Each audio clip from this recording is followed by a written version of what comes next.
I think it's wonderful. Um, Yeah. as I was like writing up, copy for, posts for social media and stuff like that, and our e-blast that went out at the top of the week, I referred to you as the pandemic power producer. Not a PPP loan. Not a PPP loan, but you, the pandemic power producer.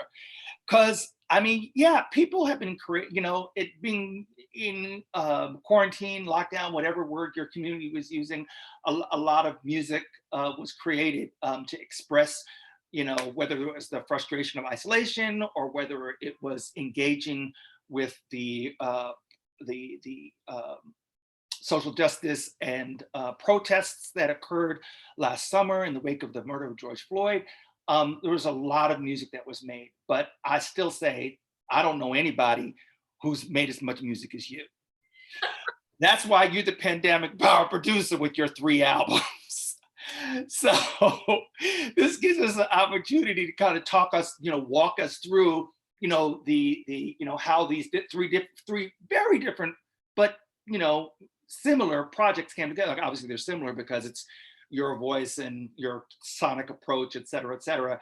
But for me, I discovered these albums kind of backwards. I started with the latest album, Recovery. Then I went and I listened to Don't Blink, which is your pop dance album. And then I discovered Warm Winter. And by the time I got to Warm Winter, I totally was in Natalie land. But, that Warm Winter album, for those who are just learning, to me, it feels like a great introduction because it's diverse, and it's got different energies, different tones, different vocal approaches and stuff like that. But it feels instantly accessible to me because of its winter themes and and holiday kind of tone to it. I just fell in love with it. So here you are, you're in the pandemic and you started creating Warm Winter. Did you have a concept when you started, or was it just, I'm going to start these songs, and then it kind of came together as you were, recording? Warm Winter was probably the oddest album I've ever made because it was quite spontaneous, which I think is probably true for a fair amount of artists that did release albums during that window.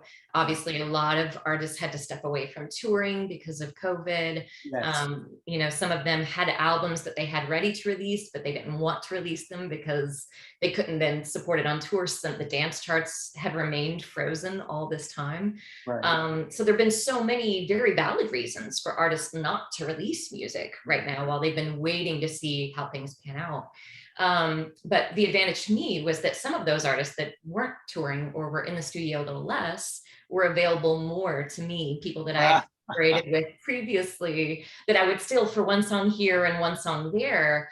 I think it was probably August or September of last year, about a year ago from now, I pinged a few of them and I said, hey, I know we're working on some of these singles, but I'm seeing, there's kind of a need for Christmas this year, Christmas music. And, also that people need a different kind of holiday music this year. Yeah. When you're going, we were, not yet a year into the pandemic. People hadn't seen their family and friends for months and months and months.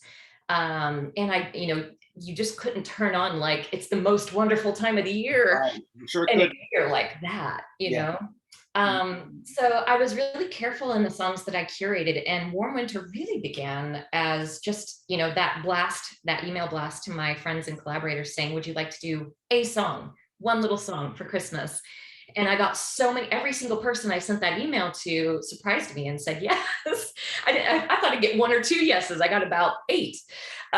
So suddenly I had a whole album of songs, and we just started thinking, what kind of songs fit an abnormal Christmas year? Songs that don't focus on being with a big group of people or being excessively happy, songs that are real, songs that maybe even aren't explicitly Christmas. Right. songs like Landslide, it mentions snow, but we don't think of Landslide by Stevie Nicks as a Christmas song per se. Right. Same with Vincent, Starry, Starry Night, it mentions snow on the hills. But it's actually a song that talks about suicide. So it's not traditionally on a Christmas album. But we chose a lot of songs that were very real. And we still, did tuck some familiar Christmas songs in there. What Child of Kings, kind of mashing up What Child Is This and We Three Kings, so that there were familiar things on there. But we just wanted it to feel a little more real and a little more personal. The interesting thing about that album, and is you didn't tell me, or I didn't read anything about the album, and I didn't understand. I didn't even know its positioning as a "quote unquote" holiday album. It came out December 11th, right before the holiday, well, during the holiday season. And it was only through listening to it did I kind of intuit that was kind of a new age holiday album. And it kind of, and I think that you and your collaborators were spot on by understanding that this was a different holiday. And it wasn't just, because people couldn't gather and stuff like that. It just, people had been in isolation so long. I think there was a certain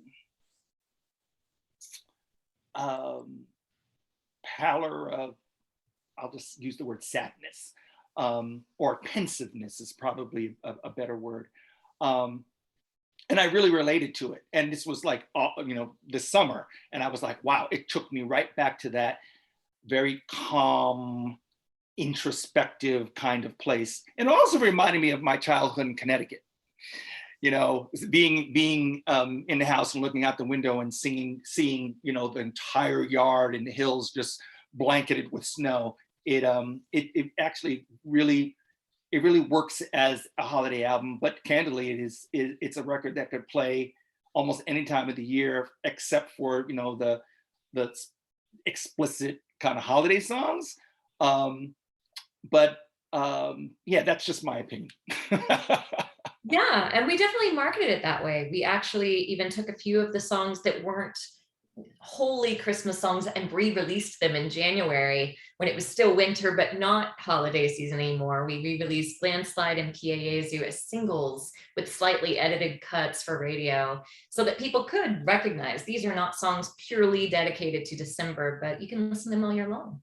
Well, for anybody who wants to go to Spotify or your favorite streaming service and check it out, and you'll see that these records are very popular. Some of your most popular records, some of the most streams are coming from Warm Winter. So you really struck a note with that.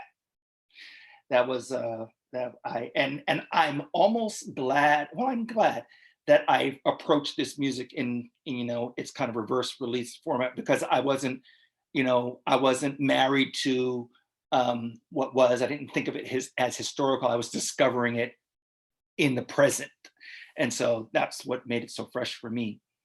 I do have a question, and you'll see up on your little row above, we have Jason Kramer who joined us, and we were talking a little bit about KCRW at one point. We all wear multiple hats, and one of the things that fascinates me is because it was a dream of mine at one point that I gave up, is this whole concept of music supervision. Mm-hmm. So as you're making your records, do you think, oh, this would be a great placement for this kind of scene? Are you thinking visually like that when you're producing, or is that an afterthought? And Jay, I mean, given that you're also a music supervisor, this could be an interesting pickup for you. Well, I'm a lapsed music supervisor, so I've been doing it too long. So I've retired myself a few times. They keep firing. I just want to get fired, and they keep bringing me back. So it's one of those things. Well, that's just because clearly you have a gift, and when you have a gift, they fire you and they bring you back. No, I'm saying they don't fire me. I just want them to fire me. Just want them to fire you. Yeah. Okay. Yeah. That's cool. So Natalie, visual, are you thinking scenes and things when you're producing this stuff, or do you get to that afterwards?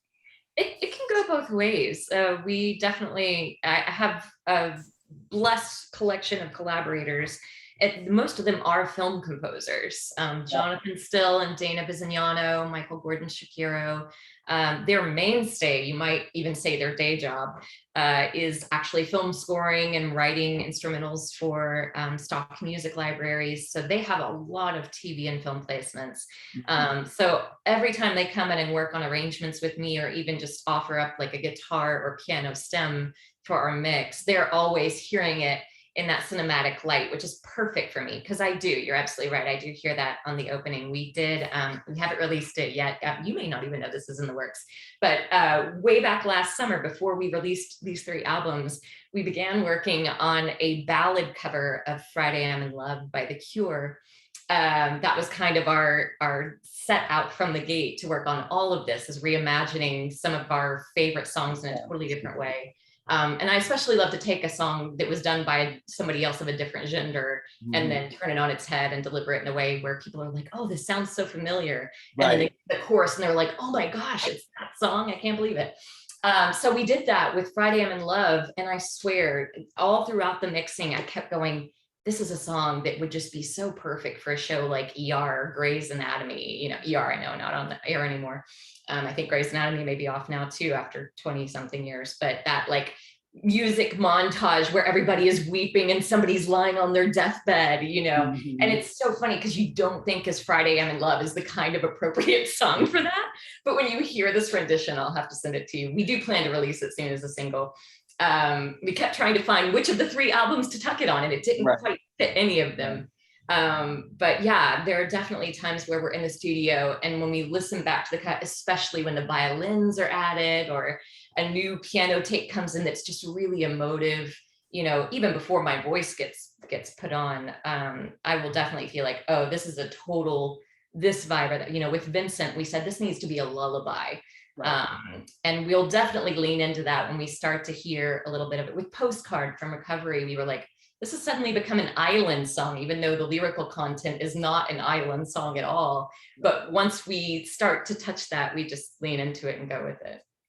You know, when you're saying a different gender, it just actually made me think about doing a different gender and a style of music that would almost be impossible to work and stuff like that, but it'd be interesting enough, is to do Sylvester's, you know, we have a dual gender thing going on, and You Make Me Feel Mighty Real.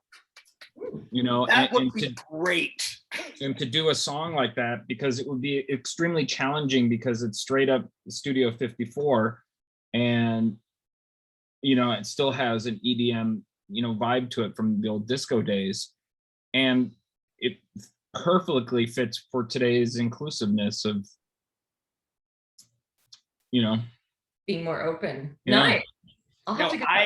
That first of all, Jason is very clever, and that one right there is very clever. You'll be shocked by his music. I mean, Do You Want to Funk probably wouldn't do, because it's too close to the word fuck. So it's like something you have to, no, seriously, because that was the premise of the song. Sure. But you couldn't say the word fuck, especially in a club back in the 70s.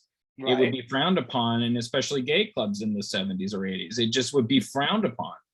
And of course, Do You Want to Funk sounds just like fuck when you say it over and over again. And I think that, thank you, Prince. No, but it's important, because terminology and words that are used, you know, it's part of the songs. It's the kind of wraparound of what was going on culturally at that time. Yeah, that's really insightful. It takes us to actually a great shifting point, because after Warm Winter, you released an album that you refer to as your dance album, and that's Don't Blink. So obviously, like we were talking about the other day, you essentially collaborated with many of the same people on these different projects, but the heartbeat behind the Don't Blink album is Robert Iback. And so, you know, I was really excited to listen to that. Of course, I mean, you can rattle off his resume for everybody. Yes, Robert, wonderfully gifted, and like it was just kind of a no-brainer since he had produced the Warm Winter album, co-produced it with me. He and I had started entertaining the idea of doing a dance single and refashioning a dance song I had released a few years earlier, Morning Light, with another DJ. He wanted to turn it into a tropical dance hit. And with Robert, you know, as you say, his resume, I couldn't even think of everybody, but you know, J Lo, Ariana Grande, pretty much anybody who's been in the dance space, he has remixed, again, as sort of his day job. That's what he does for record labels. He's the remixer. Right. So he knows his way entirely around what the EDM world and the club world and the dance charts are hungry for, what beats they like the most, what pace they like the most. And I, you know, grew up listening to R&B and soul. I grew up on Mariah Carey and Whitney Houston. And so living in you like her too when you sang? Yeah. So it was, for me, it felt really natural to step into that because I hadn't recorded as much of it as I would like to, because I didn't, you know, I was limited to my own production skills for a lot of that time, for a lot of those earlier albums, which was fine for a lot of the more acoustic and organic music I was recording. But I am not so personally skilled with electronic beats and all of that stuff. But Robert is exceedingly gifted in that. So I just kind of brought to him all the songs that I wanted to play with. We covered Laura Fabian, one of my all-time favorite artists, Canadian. She's almost like a Celine Dion, but a little more dance leaning and a little more multilingual. And also Demi Lovato, Richard Marx, which is a kind of funny one to cover. But he actually has some great songs that lend themselves to dance music these days. So it was a weird sort of amalgamation of songs, but a lot of them weren't the fast-paced dance. It was more, you know, electronic mid-tempo driving music that were very much ballads. Yeah. That is, so when you got to that place where you knew that this, you know, project was coming together, was it one of those things where you started with a theme, or was it just, you know, was it just songs? A lot of it was just songs. We knew that we wanted to recreate that dance hit of mine from 2016. Right. And we retooled it so much that if you heard the old version, you would recognize the lyrics, but a lot of the rest would be completely unfamiliar. Right. And we knew that we also wanted to make some remix extended cuts. So, you know, I also did a cover of Sabrina Carpenter's Exhale, which kind of like you were saying with Warm Winter is really more of a pensive song. It's about life on the road as a touring musician and just needing a minute to pause and breathe. Right. Which again, you know, in a COVID time and era felt so appropriate because all of us have been on pause, whether we wanted to be or not. Right. So it was kind of that theme, again, with COVID kind of playing into it, not as the mainstay, not as the main theme, but just as a mindfulness, as you say, also against the backdrop of the activism. Demi Lovato's Sorry Not Sorry. It was actually my first album with the explicit E on it, because I had not released any explicit tracks before that album. But unapologetically, I felt like that Demi Lovato song and Sabrina Carpenter's song had those curse words in them because it fit what they were saying. They were saying, right, I'm not going to live up to your expectations. I'm going to be true to who I am in both cases, you know, so it felt appropriate. Do you teach songwriting? I have in the past. I've taught even guitar and stuff like that. You know, I'm definitely more of a rule breaker, but like you say, because of my radio background, I break those rules because I know what they are. And I kind of have developed that knowledge of when it's okay to break them. And also, you know, those rules are always getting broken in new ways as we reshape the industry. As you and I have often talked about in our phone calls, you know, the way that we market music has changed so much because people don't buy CDs anymore the way that they used to. All of it is primarily digital now. It's either streamed or downloaded, primarily streamed these days. And when something so cataclysmic like that happens, where the delivery format is so changed, it also reshapes the attention span of the listener and what they're looking for.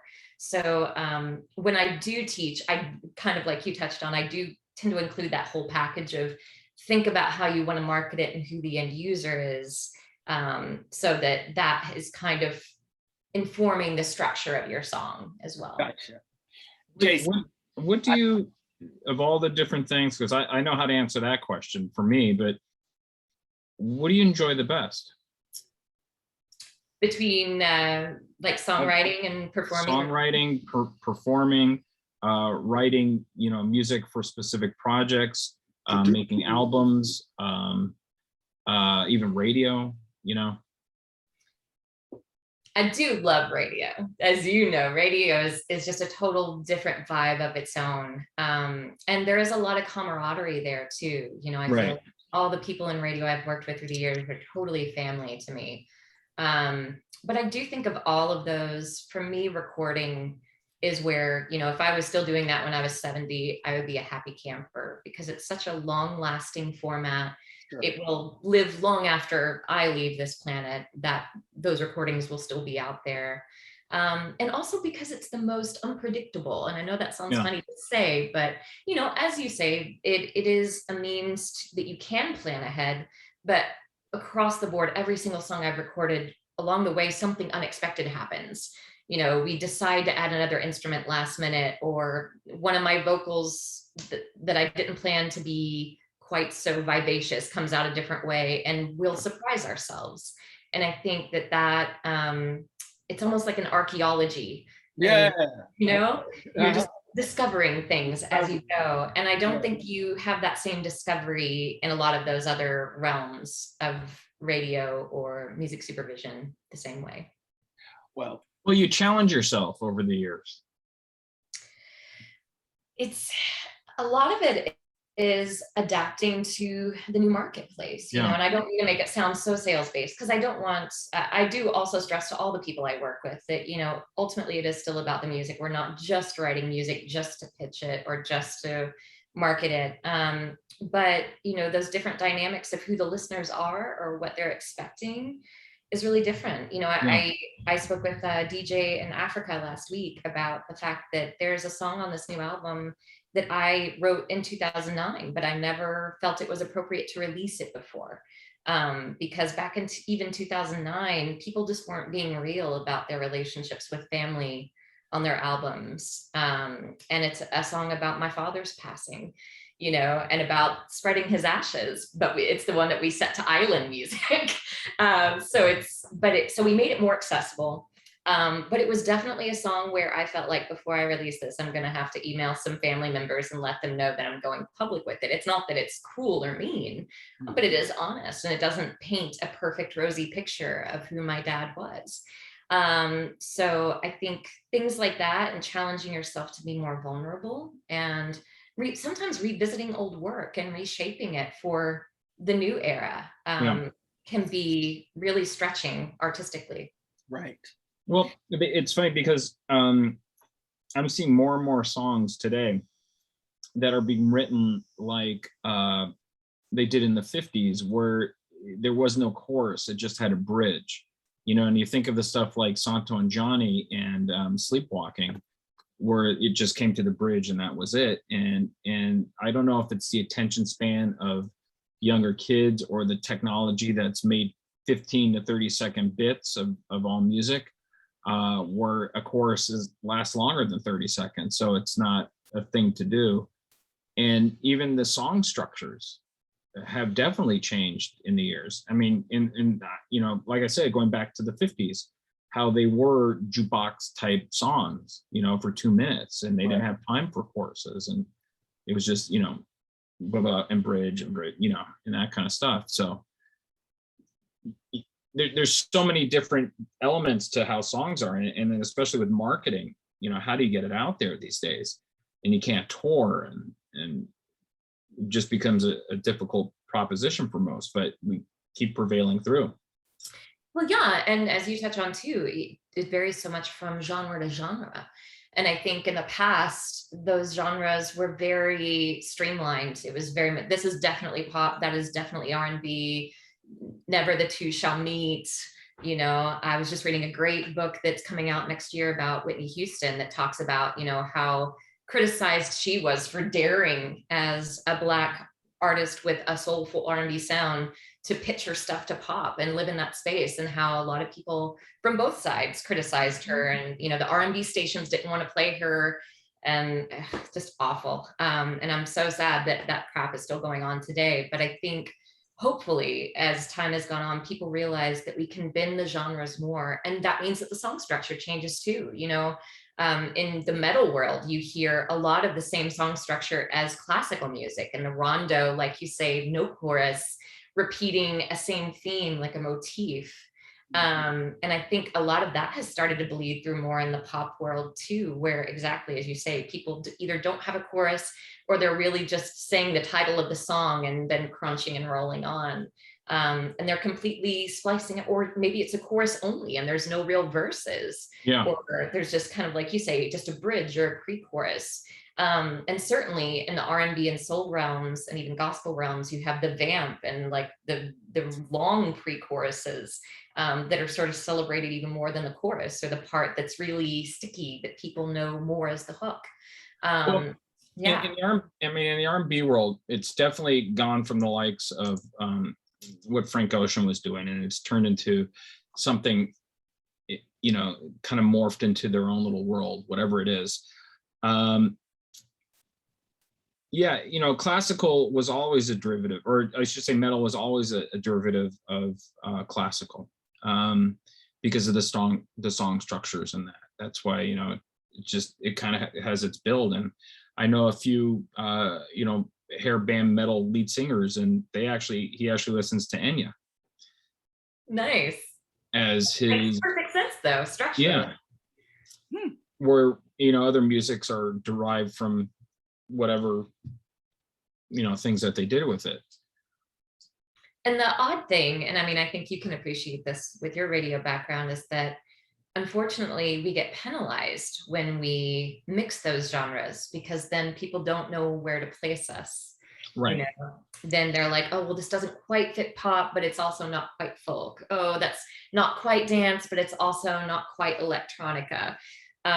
So, you know, people kind of for a long time didn't know where to put us. But I think that TV and film have kind of been a welcome mat in that scenario, because what couldn't expressly live in one radio genre or one genre in a record shop now finds a perfect place in Grey's Anatomy, or, you know, Little Fires Everywhere, or the TV shows, because they know how to find those really emotive pieces, and they don't care as much what the genre is or which instruments aren't involved. They just care about what mood that it sets. Do you think that with that, I mean, when I was growing up, I was a little rude boy, ska boy, punk rocker, right? But it got me into listening to other styles of music and really diving into it, versus today, where it's just a bouillabaisse of whatever, and people don't exactly dig in when it's all in front of you. So maybe sometimes having that musical identity was a good thing, and because you were more curious to see, you know, the grass is always greener on the other side. So you're really curious to listen to other kinds of music. And I know people that, you know, especially like punk rockers or whatever, they're huge fans of jazz. And that's something you just wouldn't think, you know. And then singer-songwriters used to be surfers. Right. You know? And so, you know, you got all this because they had their stylized identity in music. Whereas today, you know, you just have it all, it's all in your box, and people pick, but they're not diving in. Yeah, and I don't disagree with you. I do think, you know, that there has to be some way for you to package it. And if you can't really label what kind of music it is, then how do you pitch it? How do you market it? But I think sometimes too, there's a disconnect in the labels, because when you look at, you know, the Grammys don't have a singer-songwriter category. And as Thornell was kind of saying, like, we don't have a genre of cleaning music or like romantic music per se. Like, we kind of lump some jazz and ballads and Quiet Storm in there. But I think sometimes it's, maybe it's not that we can't have genres at all, but maybe we just need to relabel them and figure out, what listeners are looking for in those labels. Because like you say, like, with the Beach Boys, there was a total call for beach music, surf music. And that was such a specific sound, and it was needed. And you didn't have to be just the Beach Boys. All kinds of different sounds could be lo-fi and bubbly and upbeat and fit that genre. Yeah.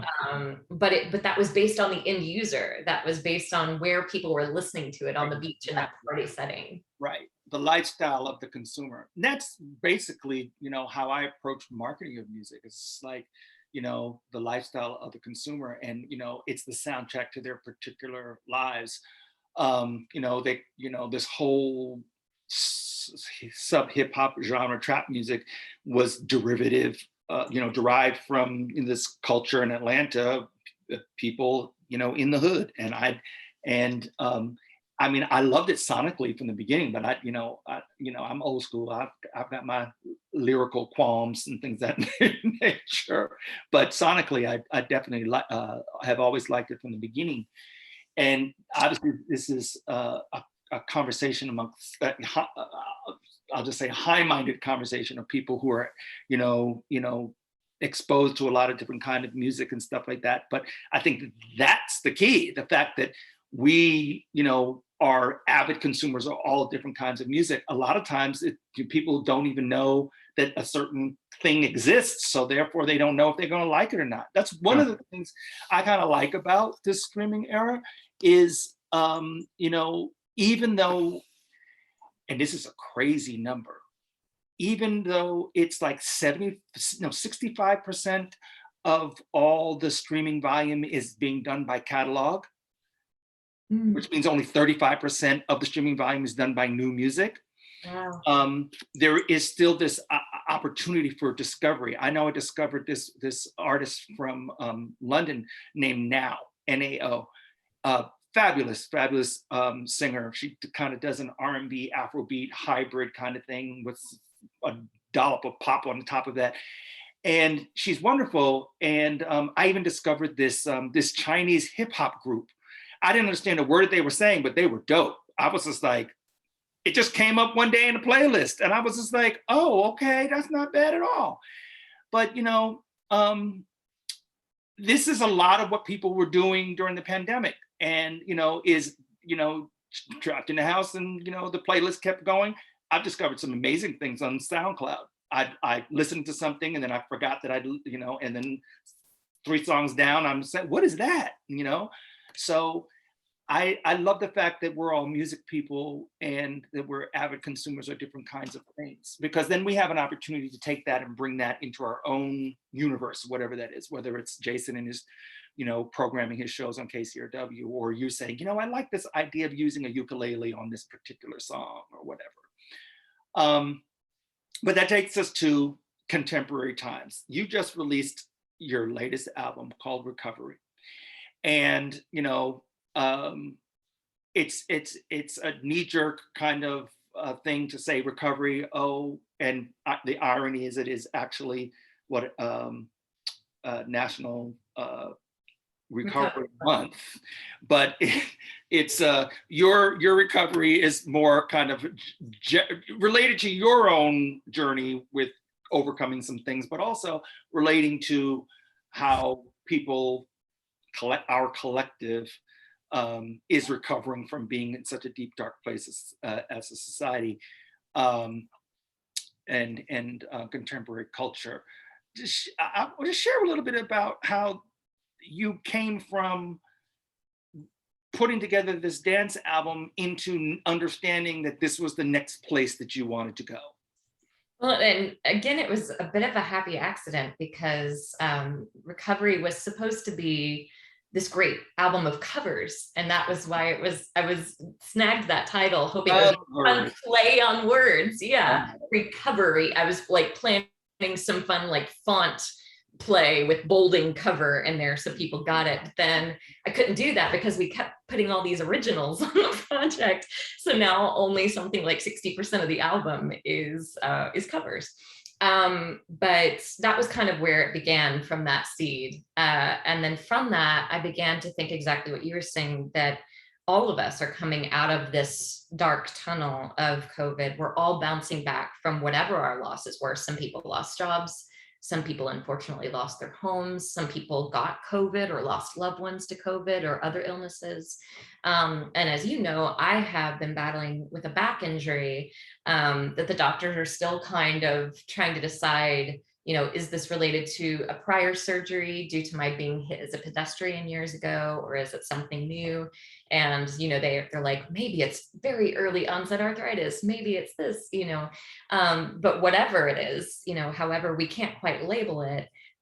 It definitely had an impact on me and prevented me from what had previously been a very active lifestyle. I'm a dancer, I'm an ice skater, I'm a hiker. I love accumulating miles and medals. So for me, having to be sidelined and not walk 6 miles and not be able to know when I'll be on the ice on my ice skates next was a considerable setback. I'm not an Olympian by any means, but it's definitely a part of my identity, because I grew up, as a dancer. I spent my whole life dancing as a ballet and jazz dancer. So for me, it really made me have to step back and go, okay, well, if I can't do this, what else can I do right now? Which again, kind of brought me to, well, I'm going to spend more time in the music studio. But it also kind of unlocked that sense of, I'm not the only one going through something like this, where I'm having to recalibrate my life around something. We're all doing that right now. So in the midst of that, how can I record songs and a message and a cohesive album that's going to encourage people through that journey, wherever they are on the journey? Some of them are just now, as eviction moratoriums come to a close, losing their homes, are just now catching COVID, or some of them have gotten through 2 rounds of COVID and life is looking up for them. We're all in different places on that journey.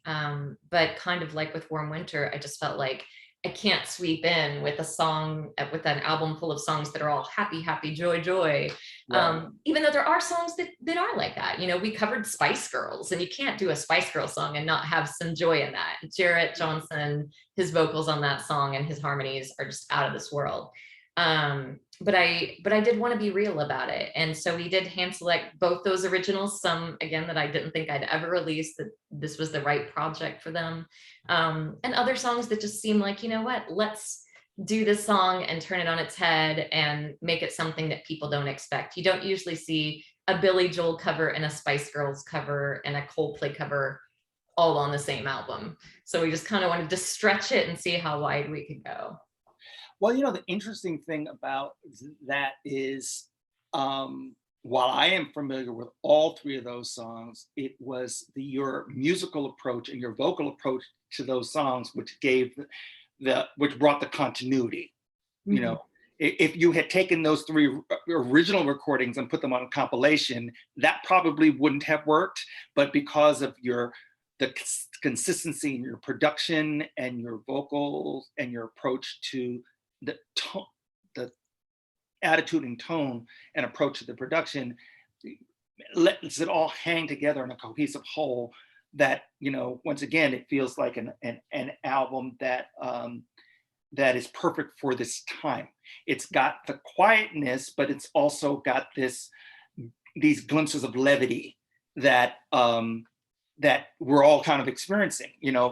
Okay, you can go out. Well, actually, you can't. You can't wear a mask. You don't have to wear a mask. Well, actually, you do have to wear a mask. You can. Over 10 people can't get together. Oh, well, actually, So all of that stopping and starting and stuff like, we're all still kind of anxious, but there is a energy of hope that that I think is brought about with this music, and I'm just glad to have had this opportunity to work with you to present,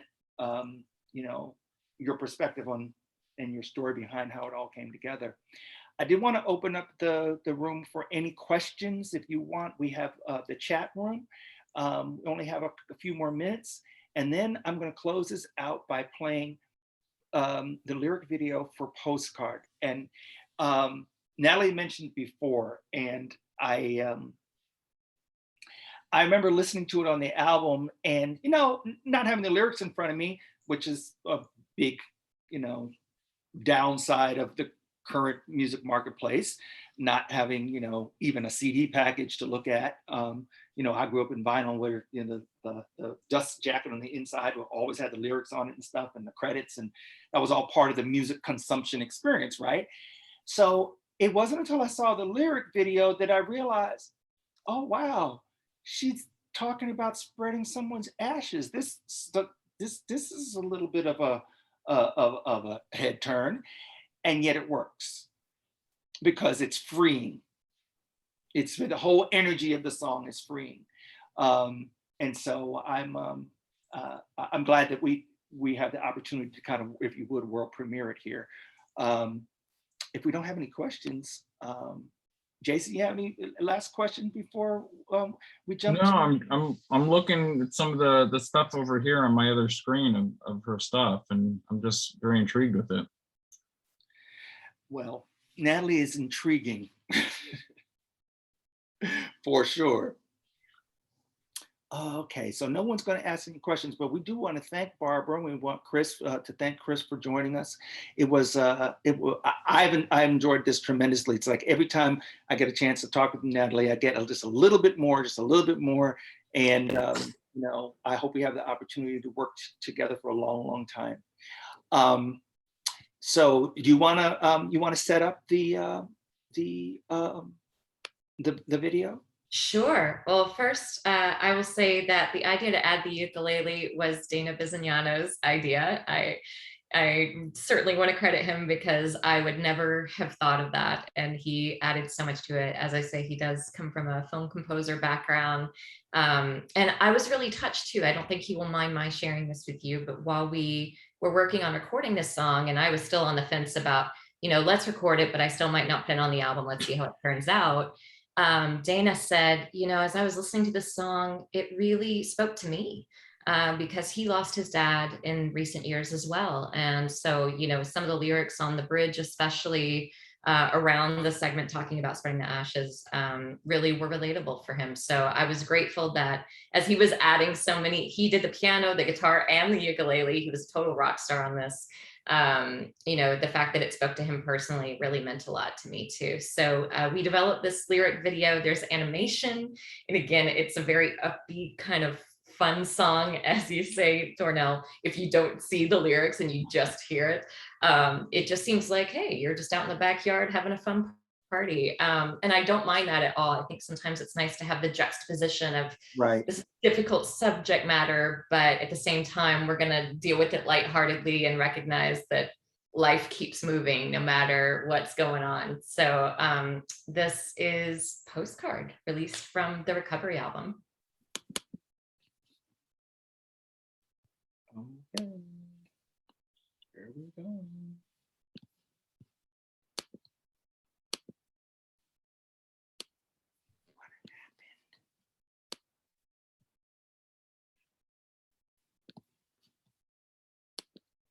That was a great setup, but I'm going to have to. Thornell, send me the link. I have a good line up here, so. Okay, I can do that. I got a virus, and that created actually I got it. I think I got it here, but the virus has been taking over my computer. I'm going to have this thing cleaned. But apologies, everyone. We are now ready to go. This wasn't what I wanted to share in common with you. I tell you what I did wish. Got your jeans anyhow, your quietness, and some technical know-how. I'd send you a postcard if I knew your address. A little too late now, but I do confess that I'm thankful for what you did give, and I won't hold the rest against you. Our time in Australia could have been different if I could have afforded it before Lockheed bought the ticket. But bygones gone by are a waste of my time and my worry. But I'd send you a postcard if I knew your address. A little too late now, but I do digress. So I'm thankful for what you did give, and I won't hold the rest against you. No, no, no.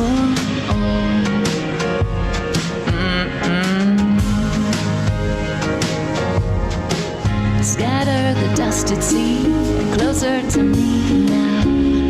Then life will let you be as I scatter these ashes. Wind whips around, partly airborne, partly falling down, down. But I'd send you a postcard if I knew your address. A little too late now, but I do digress. So I'm thankful for what you did give, and I won't hold the rest against you. No, no, I'd send you a postcard if I knew your address. A little too late now, but I do digress. So I'm thankful for what you did give, and I won't hold the rest against you.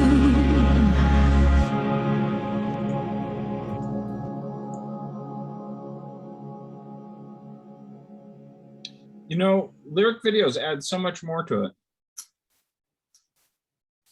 It is nice to be able to watch along. Like you say, you know, without the liner notes these days, you lose so much context. Well, it's almost like a cartoon, like a Sunday morning cartoon thing, you know, where you're not to say it isn't, but when you're watching it, you're just, I've noticed like you see these animated videos and short form, and you're just, I don't know, I'm trying to not being very articulate here, but it just kind of brings you back to this fun little time, you know, sitting in front of the TV on Saturday or Sunday morning, and you're really paying attention to it. Yeah, right? Because it's a happy, cute song, and you're learning about something, and your whole imagination works. I mean, I think that's a lot of what happens with music today. It's just, you kind of lose what's going on because it's just streaming. There's no artistic value to it anymore. And this, so thank you for this, because this actually brings back a lot of, you know, just being fun, and you kind of dig it and things like that. Thank you. Yeah, I love those Saturday morning cartoons. Those were the best, weren't they? Well, the little I'm a Bill and things like that. But yeah. Yeah. But it's Right. fun because the animation is nice and pretty, and the song is great. And you, especially with the ukulele, you can't go wrong with that. I got one right back here. I still have to learn how to play. Do you really? That's fantastic. I've heard that it's 4 strings that are just like a guitar. It's just like having 2 strings missing. Is that right? That's it. I'm trying to learn Inagata Davida on it, but I think it's going to take too long to do. Yeah. Hey, Jason, you need to tune your ukulele. No. So the song, the reason I got this is because that Steve Martin and Bernadette Peters song that they sing in The Jerk. Mhm. I wanted to learn that song, but it turns out it's one of the hardest songs to play on this thing because you have to tune it completely different. So that killed it for me. That's such a great movie, though. I know, but now it killed it because now I can't play this thing because I can't think of any other songs to do. So now I was thinking if I could do like Bob Marley songs on here, it would be nice. Oh, yes. No Woman, No Cry. Yes. But my luck again, I'll have to retune it to something I don't know how to do. Is it possible? Can you capo a ukulele, or is that too small? This means I have to get 2 ukuleles, one that's tuned differently and one that's tuned not.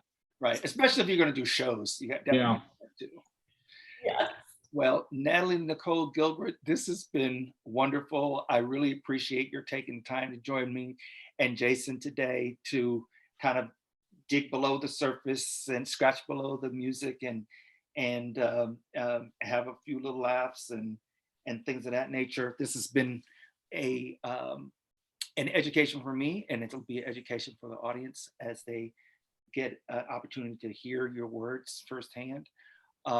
Jason, thanks for your always insightful comments. and insights about music and life and playing the ukulele. Yeah, I know. So with that, I'll call it a wrap, and we will convene again another time. Wonderful. So good to talk to you again, Thornell and Jason. It's lovely to meet you. You as well. See y'all. Thank you for joining us for our second Impact series of the fall, and hopefully you will join us on Friday. Thank you and good night.